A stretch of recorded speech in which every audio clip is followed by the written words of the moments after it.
खुद से जीतने वालों को मेरा सलाम और प्रणाम। सारे देवता ब्रह्मलोक पहुंचे और चिंतित होकर ब्रह्मा जी से बोले, ब्रह्मा जी हमें क्षमा करें, लेकिन धरती पर आपकी रचना फेल हो गई है। कर्म और फल का नियम भंग हो गया है। ऐसे ही चला तो कुछ ही दिनों में पूरी सृष्टि नष्ट हो जाएगी। ब्रह्मा जी ने आश्चर्य करते हुए कहा, यह कैसे संभव है? देवतागण मुझे पूरी बात बताइए। देवताओं ने कहा, हमने धरती पर एक सन्यासी के साथ अन्याय होते हुए देखा, जो बड़े दुख की बात है। सरल जीवन जीने वाला ये सन्यासी मूर्ति बनाने की अद्वितीय कला के लिए जाना जाता। सन्यासी का कौशल जानकर एक भले राजा ने सन्यासी को अपने महल के मंदिर के लिए बेशकीमती मूर्ति बनाने का आग्रह किया। सन्यासी ने मूर्ति के लिए 6 महीने का समय मांगा और अगले दिन से मूर्ति के काम पर लग गया। सन्यासी सुबह होते ही पूरे भाव से काम पर लग जाता। उसे देखकर लगता यह काम नहीं कर रहा, बल्कि ध्यान में डूबा हुआ है। मूर्ति की आकृति बहुत कठिन थी, लेकिन सन्यासी पूरे समर्पण से हर दिन काम करता। उसे पता भी नहीं चलता कि उसे कोई देख रहा है। लेकिन एक लकड़हारा हर दिन छिपकर सन्यासी को देखता। लकड़हारे का लालच। असल में सन्यासी का आश्रम जंगल के पास था। एक लकड़हारा भी हर दिन उसी रास्ते से गुजरता और थोड़ी देर रुककर सन्यासी को मूर्ति पर काम करते हुए देखता। कहीं बातों बातों में लकड़हारे को पता चला कि सन्यासी राजा के लिए बेशकीमती मूर्ति बना रहा है। दिन ब दिन मूर्ति सुंदर आकार ले रही थी। अचानक एक दिन लकड़हारे के मन में विचार कौंधा, काश ये मूर्ति मुझे मिल जाए तो मैं इसे बेचकर मालामाल हो जाऊंगा। अब हर दिन जब लकड़हारा मूर्ति को देखता तो उसके मन में इसी तरह के विचार आते कि सन्यासी को राजा से इनाम मिलेगा, पर ये इनाम का क्या करेगा? अगर मुझे ये पैसे मिल जाएं तो मेरे परिवार के दिन बदल जाएंगे। 6 महीने के अंत तक लकड़हारे ने योजना बनाई और जिस दिन मूर्ति पूरी हुई उसी रात उसने मूर्ति चुरा ली। फिर दूसरे नगर में ले जाकर किसी तरह महंगे दामों पर बेच आया। सन्यासी को सजा। दूसरी ओर सन्यासी ने खुद चोरी की खबर राजा को दी। कुछ ही दिनों में राजा को गुप्तचरों से पता चला कि आपकी पसंद की बनाई हुई मूर्ति दूसरे राजा के महल में शोभित है। इससे राजा बहुत नाराज हुआ। उसे लगा कि सन्यासी ने ज्यादा इनाम के लालच में मूर्ति को दूसरे नगर में बेच दिया है। तत्काल राजा ने सन्यासी को जेल में डाल दिया और आदेश दिया कि तुम्हें अब जेल में रहकर हमारे लिए इससे भी अद्भुत मूर्ति बनानी होगी। देवताओं ने ब्रह्मा जी से कहा, एक तरफ सन्यासी मेहनत की सजा काट रहा है, दूसरी तरफ लकड़हारा चोरी करके धनवान हो गया है और मजे के दिन काट रहा है। इसलिए ब्रह्मा जी, हमें लगता है कि कर्म और फल का नियम फेल हो गया। कर्मों का सच। ब्रह्मा जी ने उत्तर दिया, देवराज, तुमने कर्म और फल का असली मतलब समझा नहीं। अब तुम पूरी कहानी सुनो। जब सन्यासी जेल में दोबारा मूर्ति बनाने लगा तो राजा हर दिन उसे देखने जाता और आश्चर्य में पड़ जाता कि सन्यासी बड़े धैर्य संयम के साथ मूर्ति बना रहा है। उसके चेहरे पर कोई शिकन नहीं, कोई डर, कोई फिक्र नहीं। उसे देखकर लगता ही नहीं कि उसे सजा मिली है। दूसरी तरफ धन पाने के बाद भी लकड़हारा दुखी था। वो छोटी छोटी बात पर परेशान होता और मन में डर बना रहता। फिर कुछ ही दिनों में राजा के गुप्तचरों ने उसे पकड़वा दिया।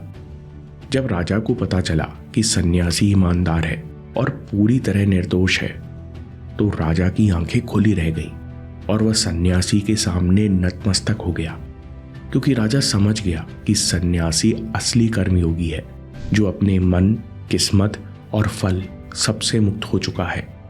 ब्रह्मा जी ने कहा, एक बार आपके मन या शरीर से कोई कर्म हुआ तो वो ब्रह्मांड के रजिस्टर में छप जाता है और समय आने पर फल देता है। कर्म और फल का नियम अटल है, इससे कोई नहीं बच सकता। कर्मों का असली उद्देश्य केवल बेहतर भविष्य बनाना नहीं, बल्कि ये है कि इंसान इस जीवन में खुद को इतना ताकतवर बना ले कि हर प्रकार के दुख से खुद को अलग कर सके और वर्तमान में जी सके। दोस्तों, इस बात को गहराई से समझने के लिए कर्मों के 4 प्रकार समझते हैं। सबसे पहला प्रारब्ध यानी परिपक्व कर्म। सेब के पेड़ पर फल पक चुका है, अब या तो यह सेब का फल टूटकर गिर जाएगा या फिर तोड़ लिया जाएगा, यानी पका हुआ फल अब पेड़ पर रह नहीं सकता। उसी प्रकार प्रारब्ध वो पूर्व कर्म हैं जो पक चुके हैं, जिनके फल अभी मिल रहे हैं। जैसे धनुष से निकला हुआ तीर वापस नहीं आ सकता, ठीक उसी प्रकार प्रारब्ध प्रकट होकर ही रहते हैं। इस पल आप जिस भी हालात से गुजर रहे हो, जो भी आपकी मानसिक और शारीरिक स्थिति है, वो आपके प्रारब्ध के कारण है। इसलिए कई बार बहुत मेहनत के बाद भी सफलता नहीं मिलती। दूसरे प्रकार के कर्म है संचित यानी स्टोर्ड यानी पूर्व कर्म, लेकिन इनका फल अभी तक लगा नहीं।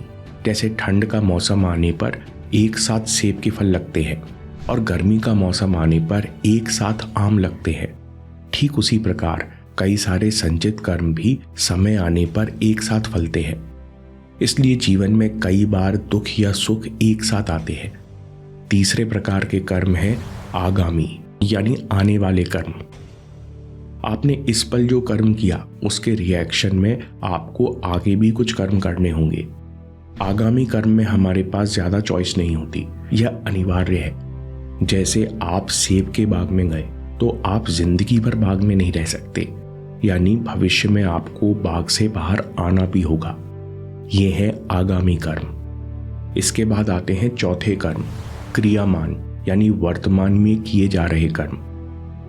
हमारी शारीरिक और मानसिक स्थिति पर निर्भर करते हैं, परंतु हमारे मन और शरीर की स्थिति तो प्रारब्ध यानी पिछले कर्म पर आधारित है। पिछले तीनों कर्मों के फल तो पूरी तरह पास्ट से प्रभावित थे। अब ऐसा लगता है कि वर्तमान कर्म का बड़ा हिस्सा भी पास्ट से ही प्रभावित है। अगर सब कुछ पास्ट से प्रभावित है तो कुछ नहीं बदलेगा। हम पास्ट की साइकिल में ही बार बार फंसे रहेंगे। स्वामी विवेकानंद कहते हैं, इसी नियम में मुक्ति छुपी हुई है, क्योंकि लॉ ऑफ कर्मा का असली मतलब है सब कुछ आपकी जिम्मेदारी है। इस साइकिल से बाहर निकलना भी आपकी जिम्मेदारी है।